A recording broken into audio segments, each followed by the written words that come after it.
Oh, well. Here with me, I have my alocasia zebrina. Okay, the beautiful one, the pretty one. Meron po ito siyang istorya. At panoorin nyo paano ko inalagaan itong aking alocasia zebrina. Saan ko nakuha. And hello guys! Hello! Andito po ako ngayon sa school ng ate ko. Oh, ayan. At dito nga ako sa kanyang garden. O, ayan. Ang gagawin ko dito ngayon, syempre, alam niyo na, magnanakaw ako ng mga bulaklak. Diba? Ito ang kukunin ko. Ayan, ito ang aking kukunin. Ayan. Isang uri ng alocasia. O, diba? Marami naman sila hindi naaalagaan, kaya kukunin ko siya para alagaan. Alagaan, tumutubo lang dyan yan. Ay, ganun. Meron pa doon. Meron pa dito. Ako na lang mag-aalaga sa'yo, ha? Kasi pinapabayaan ka nila eh. Kaya ampunin na lang kita, ha? Ampunin. At imagine, guys. Look. Wow. See that? OMG, so big. Oh, kita nyo yan? Ang ganda, sobrang laki niya. At meron pa ito dito isa. Ay, naku, ang dami ko talagang makukuha. Siguro, mahal lang presyo nito, mga ganyang kalaki. Tapos, andyan lang siya, pinapabayaan. Walang paki. Ay, ako. Yan, gustong-gusto ko talaga yan. So big and tall. Super big na yan. Oh, grabe. Mahal kaya yan. Oh, aabot yan ng 2,000, guys. 2,000 ang presyo niyan. Haha. Nabunutin ka? Ay, grabe siya. Baka mamatay. Hindi. Bunutin daw niya, guys. Oh. Ay, mamatay. Oh, pinapabayaan ng nila ang sobrang mahalagang halaman. Ay, grabe. O, diba? Wow! Precious. Ayan. Thank you. Ay, ito gusto mo rin, bunutin ko. OMG. Ay, grabe. Tapos mamuko tayo dito. Alam, may kawawa talaga, guys. Oh, ang dami. Oh, super dami. Pinapabayaan lang, oh. OMG. Guys, oh, ang dami talaga, oh. Hanapin ka. Ano yan? That. Yan, kinakain niya Ayun. yung alocasia. Ayan, oh. Ito yung kumakain ng alocasia. Ay. Wala, dito may lagay yan. Butterfly yan siya. Ewan ko, magiging butterfly ba yan? Ayan, ito na ang ating malaking alocasia.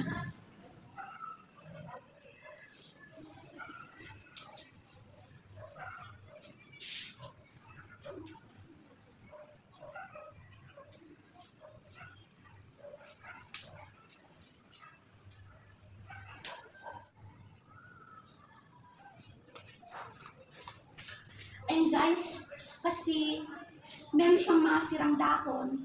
Kaya, sad to say, pero kailangan nating putulin ang kanyang mga sirang dahon. Iwanan lang natin ito isa. Tulad nito, sira na siya. Kailangan talaga na akong magpaalam.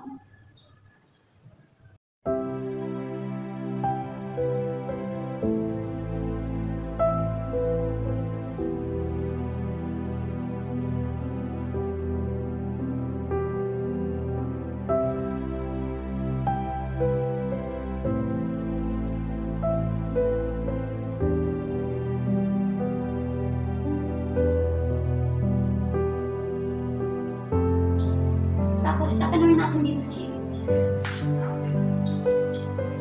Dadami din naman yung dami nila. Don't you worry. At i-update ko kayo kung gaano na siya galit.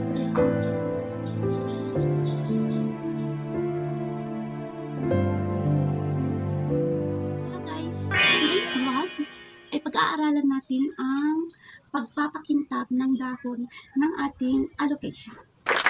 Yes. This one ay lumaki na po at dumami na yung kanyang mga dahon. Ayan. Nakuha ko lang po ito sa school ng ate ko. Okay, at lumaki na po siya. Ayan, dumami na po ang kanyang dahon. At pag-aralan natin some tips paano siya pinapalago, paano siya alagaan. Okay? For now, let's clean at make it shiny, no, para magiging masaya siya. At samahan niyo ako sa ating gagawin. Okay, I have here with me, of course, the Joy Baby. Ayan, Joy Baby with water. At lalagyan po natin siya na meron ako dito at nakatagong lemon with olive oil. Yan. Matagal na ito siya. Iniinom ko rin to siya every morning nang walang laman ang tiyan ko. Iniinom ko siya. Ang ratio nito is 1:1 ganun. Okay. Itong ating Joy Baby with water ay lalagyan natin ng konting olive oil with lemon.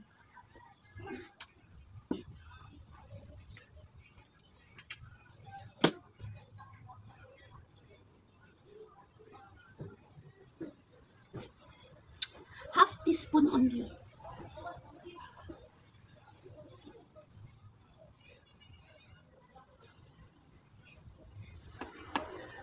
Ayan. Meron na po tayong olive oil. Huwag yung dadamihan ng oil kasi baka maapektuhan ang kanyang photosynthesis.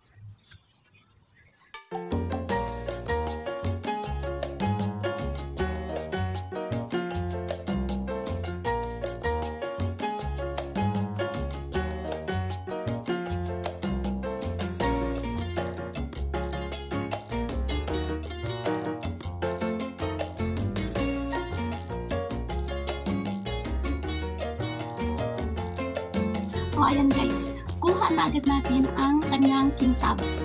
O, malinis na, makintab pa. Compare mo dito sa hindi nagawa. O, diba? O, ayan, very shiny. O, ganyan po. Okay. Try natin itong isa.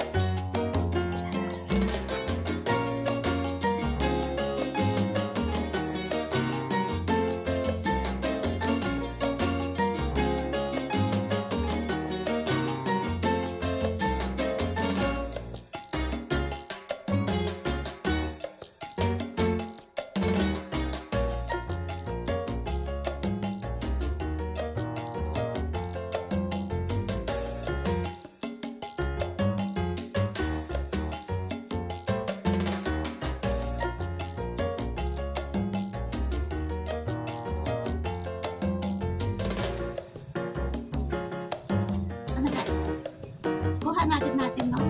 Kuha na agad yung kanyang kintab na gusto nyo maasin. Ayan!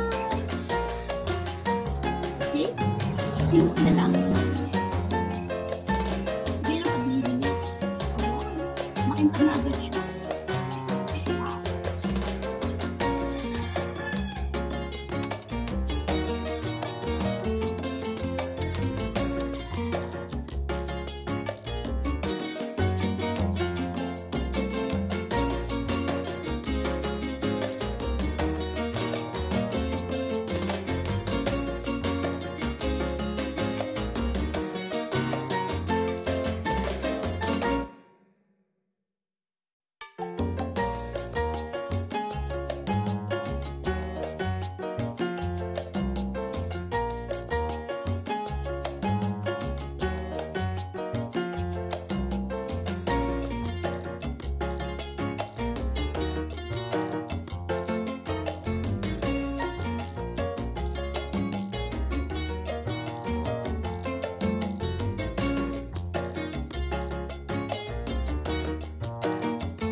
Ganyan lang po kasimple ang paglinis at pag-repaint ng computer. Di ba bongga? Kuha nyo agad. Hindi pa magustuhan. Thank you for watching. Ito po si Iska Ingalasa nagsasabing hanggang sa muli. Paalam.